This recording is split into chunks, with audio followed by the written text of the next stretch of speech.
Welcome back to another Fireside Chat. In this episode, I wanted to do a little bit of a follow up on the adventures of Donald Trump and the Special Master. Now, for those of you who haven't been following the story, Judge Raymond Dearie, the Special Master, has been preparing to conduct his review of the 10,000 or so pages of unclassified documents seized by the FBI during their search of Mar-a-Lago.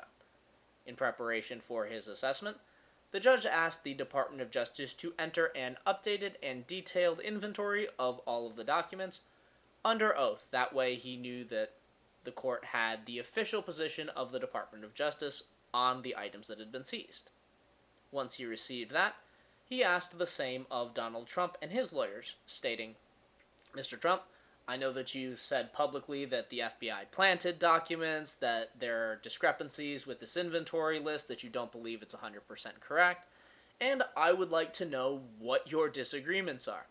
And anything that you claim is incorrect, I want you to submit those claims under oath so that I know your official position." And Donald Trump's lawyers were unwilling to do that, let's say. So they went back to Judge Cannon, who had appointed the Special Master, and complained that they shouldn't be forced to make this kind of filing under oath, which also means under threat of perjury. And Judge Cannon decided to overrule the Special Master and say, "No, I'm absolving Donald Trump's lawyers, and Donald Trump himself, of course, of this responsibility." And there was a lot of uproar in the legal community about this ruling because, well, why shouldn't he have to? If the FBI and the Department of Justice are required to submit this inventory and say, this is our official, under oath position as to what documents had been seized, it's only fair that Donald Trump should have to do the same. And, surprisingly, I actually find myself... The part of Judge Cannon's order that I agree with is that Donald Trump should not be forced to make any statements under oath regarding the inventory provided by the Department of Justice. And the reason I think that is because it's likely a violation of his Fifth Amendment rights against self-incrimination. Frankly, this whole Special Master thing has become a catch-22 situation for the former president. On the one hand, if he comes in and says, yes, all of the documents on this list are correct. These are things that the FBI seized from Mar-a-Lago. They were documents that I had on the premises.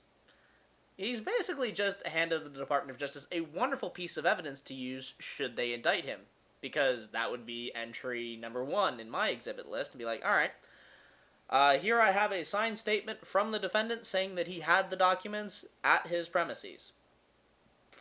That's pretty convincing evidence. So, again, the judge shouldn't force him to make a statement that might be used against him later. And on the flip side, if Donald Trump comes into court and makes one of the many bizarre defenses that he's been making in public, saying documents were planted, the red herring that declassification even matters, which it doesn't, any of these weird defenses he's been floating, and then the Department of Justice can prove he lied under oath in front of a court, well, that's perjury, and that's yet another thing he could go to jail for. So, again, kind of a problem. So, I agree, Donald Trump shouldn't be forced to make any statements on the matter whatsoever. Now, the part of Judge Cannon's order that I don't agree with is the fact that she's allowing this process to continue at all. Quite frankly, I thought she should have thrown out this case the second Donald Trump refused to cooperate with the Special Master that he himself requested. Because, at the end of the day, Donald Trump is the plaintiff in this case, and yet he has failed to put forward any substantive legal arguments or really any evidence to support his non-existent claims as to why he should be receiving a Special Master or any of the other legal redress that he's asked for. When you're the plaintiff in a civil case, the burden of proof is on you to justify why the court should take any action to help you. And Donald Trump's lawyers have basically come into court and said, well, we want the Special Master, we want a bunch of these documents returned, we don't want the Department of Justice to have them, and we're not going to tell you why. Certainly not under oath. And under most justices, I would say that that conversation would have been a very short one. They would have gone, you want something, but you're not going to tell us why. You're going to make no arguments, make no statements under oath, and give us no evidence. Well, I've heard certainly enough. Case dismissed. Out you go. But in Judge Cannon's court, that's not how it went. As she stated, under the desire to create an abundant perception of fairness, she granted the former president everything he asked for, including his choice of the special master, without really any legal arguments or any evidence being made. Fine. But, let's face it, Donald Trump and his lawyers have not fared so well in front of anybody else, given that when they went before the special master in the 11th Circuit regarding the classified documents, their lack of arguments and evidence caused them to be, frankly, laughed out of court with the statement being made by Judge Dearie, "You can't have your cake and eat it too." Now, the Department of Justice has appealed this ruling to the 11th Circuit, and I'm very interested to see how it all works out. On the one hand, the 11th Circuit could find that there is some sort of Fifth Amendment issue and rule that Donald Trump does not have to make any declarations regarding the seized documents under oath. However, at that point, the special master process becomes somewhat pointless. Judge Dearie has been brought in to resolve disputes over the documents.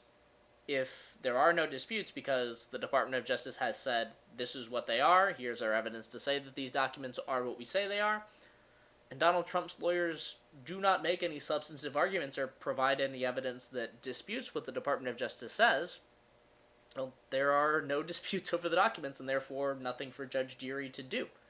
So at that point he can say, well, based on the evidence presented, I find in favor of the Department of Justice, they get their documents, and I'm done. Thank you. And that would be the end of the special master process, quick and simple. On the other hand, the 11th Circuit could say, no, Mr. Trump, you asked for the special master, you got the specific special master you wanted, and now you're stuck with this process, and yes, you must testify to your disagreements with this list of documents under oath. Now, at that point, there is still a way for Donald Trump to not answer these questions, but he would have to ask Judge Eileen Cannon to dismiss the case entirely, as, well, that would make everything go away. However, at that point, he has no special master at all, and the Department of Justice would get their documents right away, and save themselves a whole lot of time and hassle, and I don't think that's what Donald Trump wants either. So, regardless of how this works out, I don't think it's going to be very good in the end for the former president. But we'll have to wait and see. In the meantime, think about it. Thanks for watching. If you want to see more of my content, subscribe to the channel and make sure to hit the bell icon so that you get notified whenever I post new videos. If you want to support me on my other social media platforms, all of the links you need will be in the video description below. If you have any questions about this video or another topic that you'd like me to discuss, leave me a comment and I'll do my best to get you an answer. Thanks again for watching, and have a great day.